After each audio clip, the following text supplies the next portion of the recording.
सबसे पहले राधा कृष्णन कमीशन आया 1948-49 में, उसके बाद मुदालियार कमीशन आया 1953 से 52 से 53 में, उसके बाद इमोशनल इंटेलिजेंस पे कमेटी आई थी 1961 में, उसके बाद कोठारी कमीशन 1964 से 66, national education policy 1968, education concurrent list में ऐड किया गया 1976 में, नेशनल एजुकेशन पॉलिसी 1986 में, पॉइंट ऑफ जो एक्शन था, जो एजेंडा था हमारा, वो 1992 में आया, उसके बाद गनानम कमेटी 1993 में, सैम पिटोदरा कमीशन जिसको नेशनल नॉलेज कमीशन भी बोला जाता है 2005 में, उसके बाद यशपाल कमेटी 2009 में, उसके बाद नेशनल एजुकेशन पॉलिसी 2020 में। राधा कृष्णन कमीशन 48-49 में आया था जिसको यूनिवर्सिटी कमीशन भी बोला जाता है। श्री राधा कृष्णन है जो 6 दिसंबर 1948 को एस्टेब्लिश किया गया था। इसने रूरल यूनिवर्सिटी की बात की, वैल्यू एजुकेशन की बात की, जनरल एजुकेशन की बात की, लीडरशिप स्किल को डेवलप करने की बात की और बोला कि ये नेशनल रिस्पॉन्सिबिलिटी होनी जरूरी है।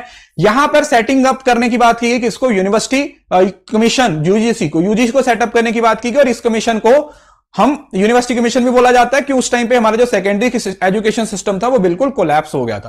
पोस्ट इंडिपेंडेंस में 3 इंस्टीट्यूशंस को सेटअप किया गया था। AIC all India council for technical education 1945 में एस्टेब्लिश किया गया था और 87 में उसको रिकॉग्निशन दी गई थी स्टैट्यूटरी। उसी तरीके से यूजीसी एस्टेब्लिश 1953 में और जो स्टैट्यूटरी ओहदा है वो 1956 में दिया गया था। उसके बाद एनसीईआरटी है वो 1961 में ही एस्टेब्लिश किया गया था।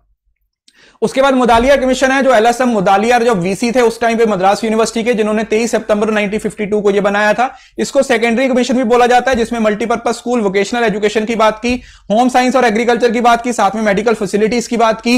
बोला कि आइडियल सिटीजन होने चाहिए क्योंकि वहां पर नो डिस्क्रिमिनेशन, मतलब एक वुमेन एजुकेशन के बारे में भी उन्होंने बात की थी। तो मुदालियार में मैंने आपको बताया था 3-4 याद रखना, 3 मतलब सेकेंडरी एजुकेशन और 4 मतलब हायर एजुकेशन की बात की। उसके बाद गर्ल्स एजुकेशन के बारे में 3 कमेटीज आई थी 1958 और 59 में। जो सबसे पहली कमेटी आई थी national committee on women education जिसको दुर्गाबाई देशमुख ने चेयर किया था। उस तरीके से 1962 में national council on women's education आया था जिसको हंस मेहता के द्वारा किया गया था और 1963 में बख्तर सलाम कमेटी एस्टेब्लिश की गई थी। उसके बाद 1961 में कमेटी आई थी इमोशनल इंटेलिजेंस जो डॉक्टर संपूर्णानंद के अंडर थी और इसमें ऑलराउंड डेवलपमेंट ऑफ स्टूडेंट्स के बारे में बोला गया था। उसके बाद आया था कोठारी कमीशन, बहुत ज्यादा कॉम्प्रिहेंसिव था। इसने पूरे एजुकेशन सिस्टम का एक ब्लूप्रिंट दिया। नाम क्या था? दौलत सिंह कोठारी, जिसने रिस्ट्रक्चरिंग कर दिया था 10+2+3 का सिस्टम और ये बेस बना था नेशनल एजुकेशन पॉलिसी के लिए।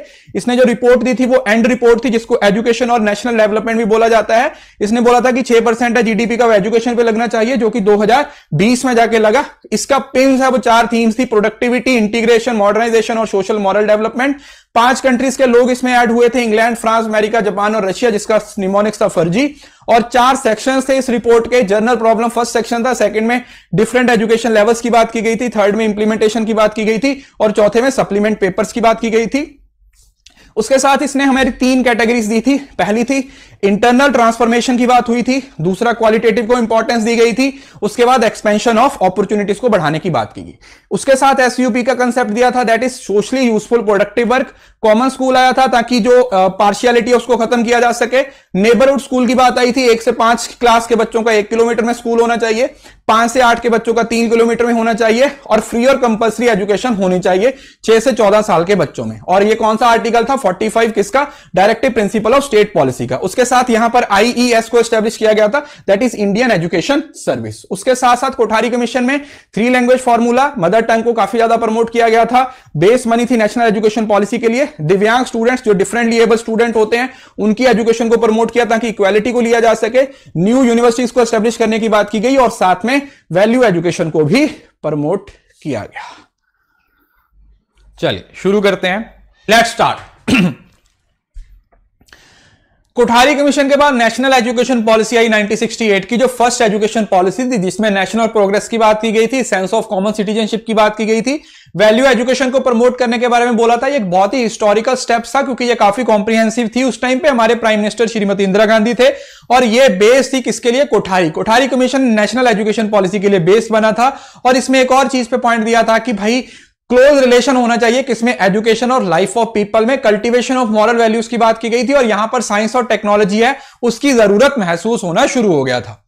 उसके बाद कंकरेंट लिस्ट है 1976 में आया था। इंडिया उस टाइम पे फेडरल सिस्टम था बट एजुकेशन के लिए नहीं था, और उस टाइम पे जो सेंटर होता था उसकी रिस्पॉन्सिबिलिटी सिर्फ और सिर्फ किसके लिए थी कि हम स्टैंडर्ड्स बनाएंगे 1976 से पहले। उसके बाद 1976 में एंट्री नंबर 25 आया, 42nd अमेंडमेंट आई, 7th शेड्यूल आया जिसको मिनी कॉन्स्टिट्यूशन बोला जाता है, जिसमें बोला गया था कि एजुकेशन है वो रिस्पॉन्सिबिलिटी होगी किसकी, स्टेट और सेंटर की, तो दोनों मिलकर आगे बढ़ेंगे। उसके बाद एनईपी 1986 भाई सबसे ज्यादा कॉम्प्रिहेंसिव थी, इसके अलावा तो कुछ था ही नहीं, इसने सारे पॉइंट्स को कवर किया। 1985 में गवर्नमेंट ने रिव्यू किया एजुकेशन सिस्टम को और उन्होंने एक पॉलिसी फ्रेमवर्क बनाया, एक रिपोर्ट दी जिसका नाम था चैलेंज ऑफ एजुकेशन और पॉलिसी प्रोस्पेक्टिव। इस रिपोर्ट का मेन पर्पस यह था कि इंडिया को आने वाली 21वीं शताब्दी के लिए तैयार करना। बहुत ही कॉम्प्रिहेंसिव थी, इसमें 24 चैप्टर थे, 10+2+3 का सिस्टम को इंप्लीमेंट कर दिया, और जो 10 वाला सिस्टम था उसको 5-3-2 में डिवाइड कर दिया, 5 प्राइमरी के लिए, 3 सेकेंडरी के लिए या अपर प्राइमरी के लिए, और 2 हायर एजुकेशन के लिए। इसमें फिजिकल एजुकेशन की बात की गई, इसमें योगा की बात की गई, इसमें D linking degree of jobs की बात की गई थी। नेशनल एजुकेशन पॉलिसी का पॉइंट यह है कि अगर कुछ भी नहीं आता तो नेशनल एजुकेशन पॉलिसी लगा के आ जाना, जिंगा लाला। डिस्टेंस एजुकेशन, वेरिएश vocational education, physical education, no discrimination, operation black board, mentally और फिजिकली चैलेंज बच्चों को एजुकेशन देनी है। नॉन फॉर्मल एजुकेशन की बात की थी, डिस्टेंस एजुकेशन की बात की गई थी, ओपन यूनिवर्सिटीज की बात की गई थी, रूरल यूनिवर्सिटीज की बात की गई थी, अर्ली चाइल्डहुड केयर की बात की गई थी, SC ST OBC एजुकेशन के बारे में बात की गई थी, वुमेन एम्पावरमेंट के बारे में बात की गई थी, और साइंटिफिक एजुकेशन के बारे में बात की गई थी। बहुत कॉम्प्रिहेंसिव थी, 180 गुण संपन्न एजुकेशन पॉलिसी थी ये। उसके बाद नेशनल एजुकेशन पॉलिसी को रिव्यू करने के लिए नेशनल आचार्य राममूर्ति कमेटी सेटअप की गई थी, जिसमें 1990 में रिपोर्ट दी थी towards an enlightened and human society, जिसने रिकमेंड किया गया था कि भाई एडिक्वेट फंड दो, कंक्रीट प्रोग्राम बनाओ SC ST tribe of women education के लिए। इस पॉलिसी को साइड पे करते हुए एक और कमेटी बनाई गई थी 1992 में, that is Janardan Reddy committee, और 1992 में ही प्रोग्राम ऑफ एक्शन को एस्टेब्लिश किया गया था। उसके बाद गनानम कमेटी सेटअप की गई थी 1993 में, जिसने एकेडमिक एक्सीलेंस के बारे में बात की गई थी। जो ग्रोथ थी डीम्ड यूनिवर्सिटीज की बढ़ती जा रही थी, जिनका पेट्रोल खत्म ही नहीं हो रहा था, उनको साइड पे करने की बात की गई थी। मार्क्स को ग्रेड्स के साथ रिप्लेस कर दिया गया था ताकि बेइज्जती थोड़ी कम महसूस हो।